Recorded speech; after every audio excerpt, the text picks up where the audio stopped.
All right. President Tajani and honorable members, you've raised a lot of important questions, and I'm going to try to use the remainder of our time to get through as many of them as I possibly can. A number of you asked questions around inappropriate content on Facebook in one form or another, whether that's hate speech or bullying or terrorism or different content, and how that relates to this, or fake accounts, and how this relates to this position and philosophy of needing to take a broader responsibility. First, let me be clear. The bottom line here is that hate speech, bullying, terror, violence, all this content has no place on our services. But in order to really execute that, we need to upgrade and do a better job of executing our policies. So if you look back at the history of how we've operated, when I got started in my dorm room in college, because it was just me and because we didn't have the AI tools at the time to be able to go look through a lot of the content and understand what was in violation of our community standards and what wasn't, our policy for most of the history of the company has been to have our community flag things for us and then us to look at them reactively. So if someone sees something that they thought might be hate speech or bullying, they would flag that, and then we would look at that. And we've built up teams to manage that. But now we think that our responsibility is greater. And now, sitting here in 2018, we have the ability to start developing more AI tools, which I'll get to in a moment, some more detail, to be able to flag more of the content up front. And now, as a big company, we also have the ability to employ tens of thousands of people to go review more of this content. So if you look, for example, at terror content, one of the things that I'm proud of is that our AI systems now can flag 99% of the ISIS and Al-Qaeda related content that we end up taking down before any person in our community flags that for us. Another example is around bullying. We had this really unfortunate set of incidents when we first launched Facebook Live, where we saw that people were harming themselves or committing suicide on live, and we realized that we needed to do a much better job of addressing that quickly. So we built AI tools and tools to determine if someone was thinking about harm or suicide. Hired 3,000 people to make it so that the response time that we could get to those live videos is now less than 10 minutes. And that has been one area where we've been able to significantly improve. But we're basically going through each of these areas, starting from the areas that are the most sensitive and have the highest risk of harm: terror, bullying, self-harm, election integrity, which is obviously extremely important. Are prioritizing them first, but our goal over the coming years is going to get to developing the AI systems and hiring the staff necessary to be able to proactively review more of the content as it's coming into the system. We'll never be perfect on this. Our adversaries, especially on the election side, people who are trying to interfere, will have access to some of the same AI tools that we will. So it's an arms race, and we'll need to constantly be working to stay ahead. But our vision for how we should manage the system is going to move from one of reactive management as people in our community flag things to one where we're more proactively having systems look at the content, flag things for tens of thousands of people to review, and we're already making significant progress in doing that. Now, a number of you mentioned specifically issues around fake news. So I want to talk a little bit about our roadmap for addressing this, because the bottom line here is that nobody on Facebook or off Facebook wants fake news, right? No one will sit here and say that they want the information that they see to be false. So, we've broken down the problem, and we think that there are three main sources of content that are problematic here. The first is just spam, which I touched on a little bit in my opening statement. And it's not politically motivated or ideologically motivated, it's economically motivated. It's people who are just trying to make money by coming up with the most sensationalist content they can and putting it out there. So the way you fight this is the same roadmap that companies have used to fight email spam. You take away these spammers' profit motive, and then they go do something else. And we've done a number of things like preventing them from using Facebook ads, decreasing the distribution to do this. The second category is fighting fake accounts, because what we found is that when people are using fake accounts on our system, there's less accountability, and they're more likely to spread bad information, misinformation, interact in ways that are interfering in elections and things like that. So we develop systems both to identify fake accounts as they're being registered, and we just released a transparency report where we said that we took down, I think it was in the first quarter of this year, about 580 million fake accounts, the vast majority within minutes of being registered, as our systems are able to identify that well. We also have a significant operation which is working on identifying fake accounts that get through that initial filter, so we can identify them all once they're in the Facebook community. Our best estimate today, I think, is that it's a single-digit % of the accounts, but we're constantly working on improving our tools to be able to identify that, and that's extremely important as well. So you have spammers, you have fake accounts. The last category is people who are well-meaning, but just happen to share something that is provably false. And there, we don't want to be in a position as Facebook of saying what is true or false. We think that that's not the right position for us to be in. So we want to work with third-party fact-checkers, and we're public with who all the fact-checkers are, to one of the questions that there was earlier.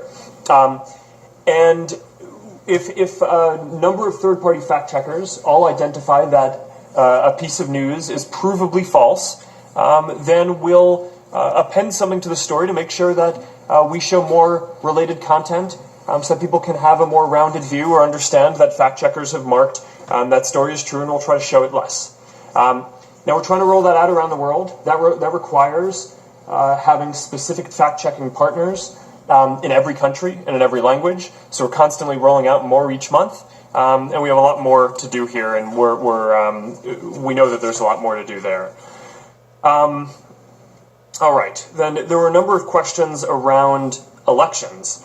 So I know that there are a lot of important elections coming up in Europe. I think in 2019 and 2018 there were elections in Slovenia and Sweden, Latvia, Estonia, Belgium, Poland, and of course the European Parliament. And this is one of our top priorities as a company. It's just making sure that we prevent anyone from trying to interfere in elections like the Russians were able to in the U.S. Presidential election in 2016. And I outlined some of the roadmap for that earlier. The game plan is a combination of building more AI tools to identify fake accounts that are trying to interfere and take them down, like we did in the French presidential election, where we identified and took down more than 30,000 accounts. A playbook of closer operation and cooperation with federal election commissions, like we executed in the German elections in 2017, and increased transparency, which we think is going to be very important. If you have the ads that every political actor or advertiser is trying to run to every audience be public, then there's just more accountability. And if someone is trying to do that as a fake account, it becomes more apparent. If someone as a legitimate political actor is just sending different messages to different groups, that will be transparent. So we think that greater accountability is important. And that set of transparency tools that we're building, we're going to be rolling out around the world globally this summer. So we're optimistic about that. We think that there's probably more to do to add on to those after the first version, but we think that first version is going to take us quite far as well. I think, okay, so then there were a number of questions about regulation. Some of the questions asked how I view regulation. I don't think the question here is whether or not there should be regulation. I think the question is, what is the right regulation? I think the internet is becoming increasingly important in people's lives. Some sort of regulation is important and inevitable, and the important thing is to get this right, and to make sure that we have regulatory frameworks that help protect people, that are flexible so that they allow for innovation, that don't inadvertently prevent new technologies like AI from being able to develop, and of course to make sure that that new startups, so the next student sitting in a college dorm room like I was 14 years ago doesn't have an undue burden on being able to build the next great products. So we think that that's really important, and that's an ongoing conversation that we look forward to participating in. There were a couple of questions around competition and how we view our role and our position as a platform here. And to that, I'd say a few things. One is, first is that we exist in a very competitive space where people use a lot of different tools for communication. Right? The average person uses about 8 different tools for communication, ranging from all sorts of private messaging up to more broadcast mediums, to things where they're communicating with groups of people and all of their friends at once. So from where I sit, it feels like there are new competitors coming up every day. There are competitors that reach tens and hundreds of millions of people, and we're constantly needing to evolve our service in order to stay relevant and serve people well. So that feels like it's a competitive environment where there are many choices that people have. On the business side, the business model is advertising. Facebook today is about 6% of the global advertising market, so clearly advertisers also have a lot of choice in terms of where they choose to advertise, and that's an important lens to look at it from as well, although I think that you want to look at it both from the consumer choice perspective and the business choice. One thing that I want to add that I think often gets overlooked when you talk about competition is, around the world there are 70 million small businesses that use Facebook's tools to grow and reach customers. And in Europe alone, there are about 18 million small businesses that use Facebook tools, and as I said in my opening statement, about half of them have told us that they are hiring more people because of their use of our tools to be able to grow.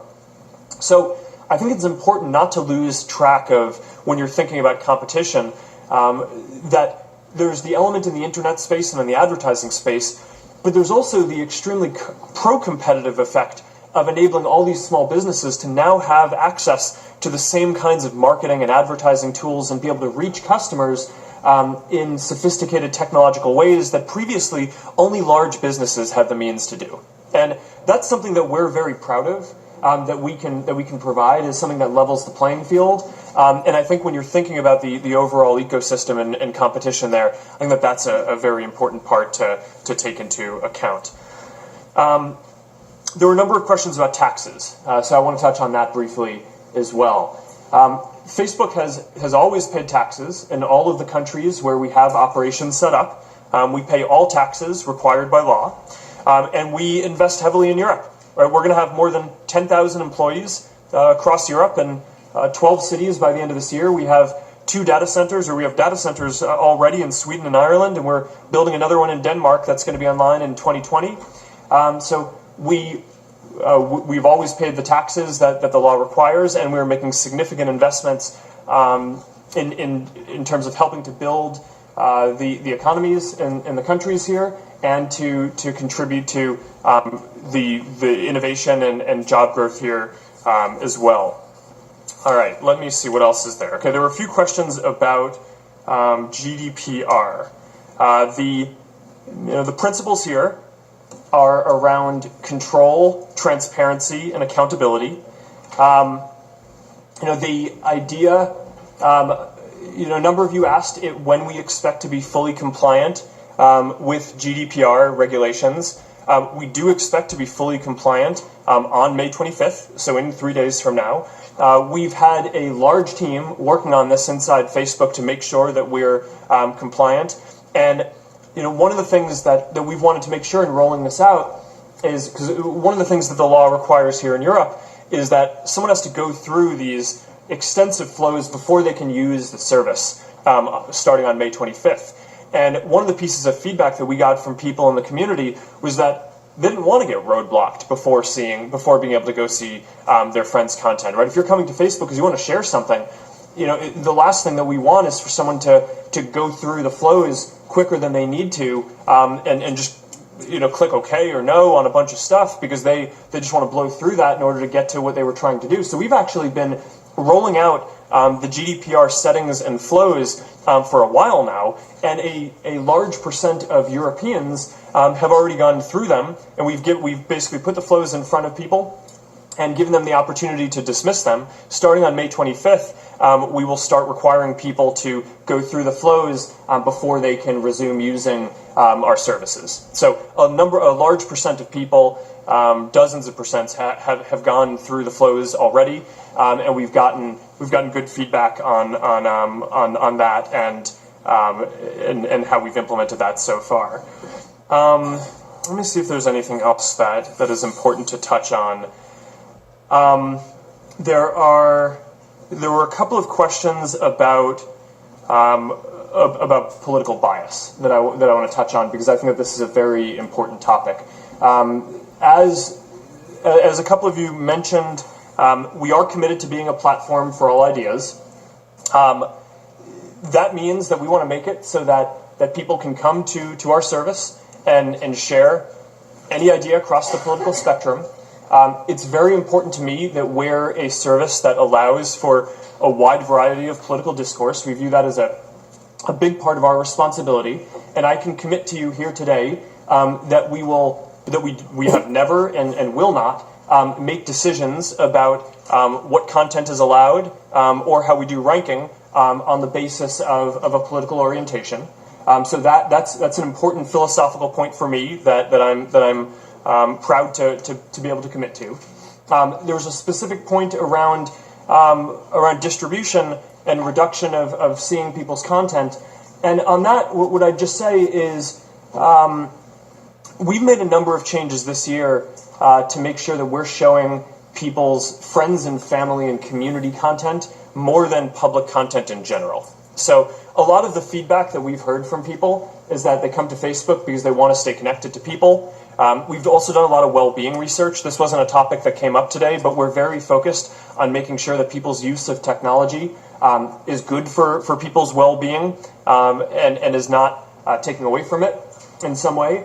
And all the research that we have shows that when you're using the internet to stay connected to people that you care about, that's good for your well-being. It's correlated with measures like increased measures of health and happiness and feeling more connected and less alone over time. But when you're just using Facebook or the internet overall to read news or passively consume videos, that isn't correlated with those same benefits to well-being. So because of that and because of feedback that we've received, we've made a number of shifts to the services to promote connecting with people's friends and family and communities more than public content. So that has led to reductions in distribution for public content, video, news, across the board, and is not targeting any specific political ideology.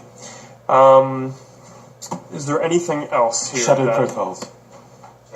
Shadow profiles. Compensation.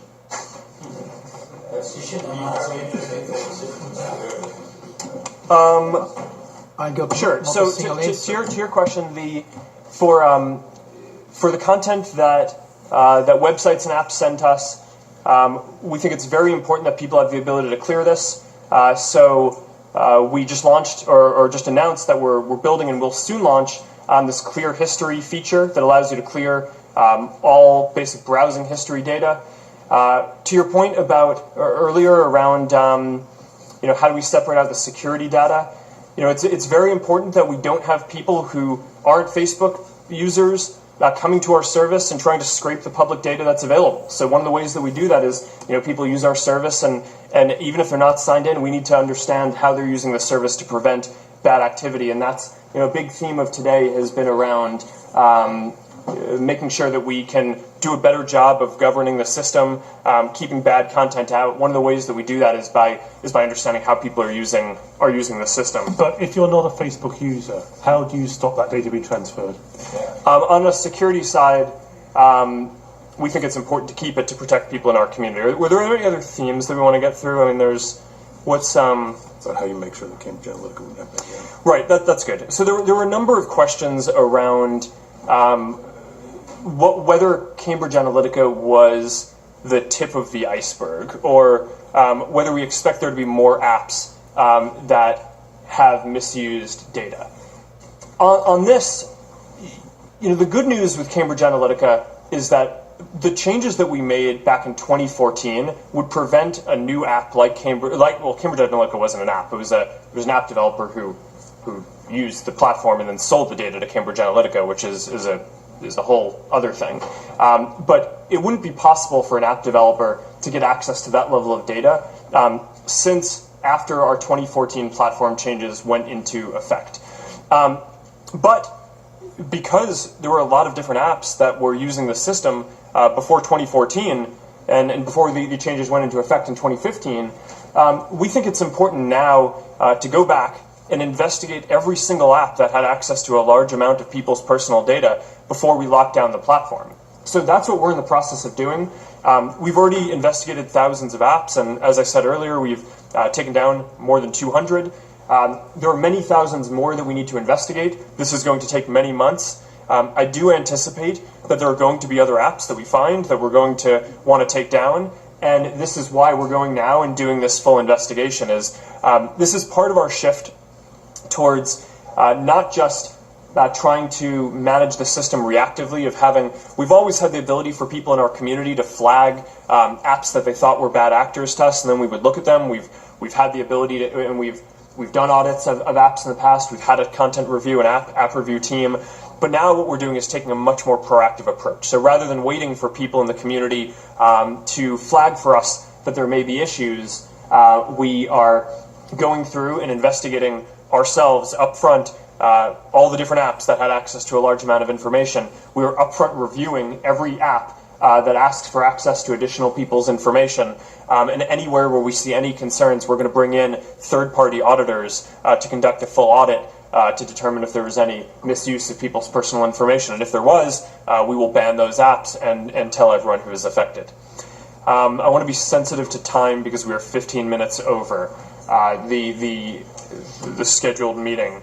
I think that I realize that there were a lot of specific questions that I didn't get to specifically answer, but going around and hearing the themes of what people are concerned about and had questions about, I think I was able to address the high-level areas in each, and I'll make sure that we follow up with each of you afterwards to make sure that your specific questions get addressed, and we're going to have someone come to do a full hearing soon to answer more of the technical questions as well. So thank you again for inviting me. And for I think there was one question raised by Guy Verhofstadt, and that's linked to my question, and that's the separation of different services. And I think it's a very important question in this round, the market power of Facebook, and the question if you cross-use, for example, data between Facebook and WhatsApp. So it would be good if you say at least one word to that.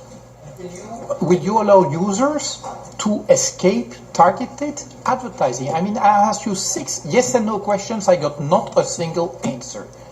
And of course, well, you asked for this format, well, for a reason. Okay, I'll make sure we follow up and get you answers to those.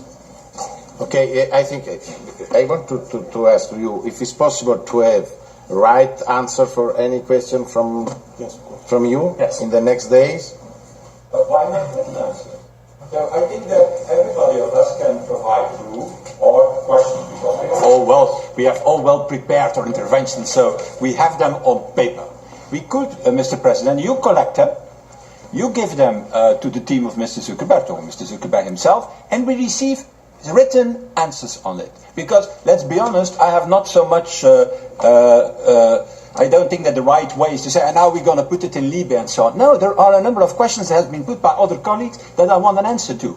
That said, I'm anxious of this brave new world that Mr. Zuckerberg has presented us. A brave new world where tens and tens of thousands of private people are scrutinizing us and are saying what is fake news, what is not fake news, what is hate speech, what is not hate speech. Mr. Don't you think that it is a public task? The continuation of this discussion in this format as well as in the Liebe format, this is very obvious.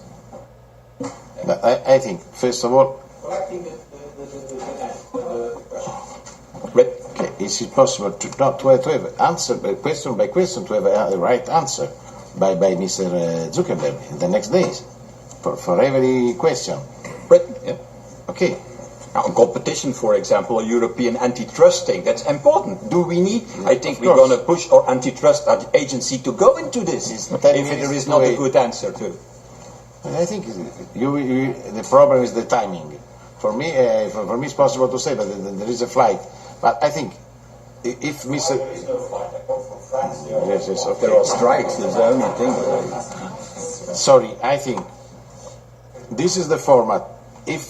Do you agree, Mr. Zuckerberg, for right answer in the next days for a question by question? It's possible to have a right answer. The questions that weren't answered today. Yes, you have the question, okay? Yeah. Okay. Thank you very much. Thank you.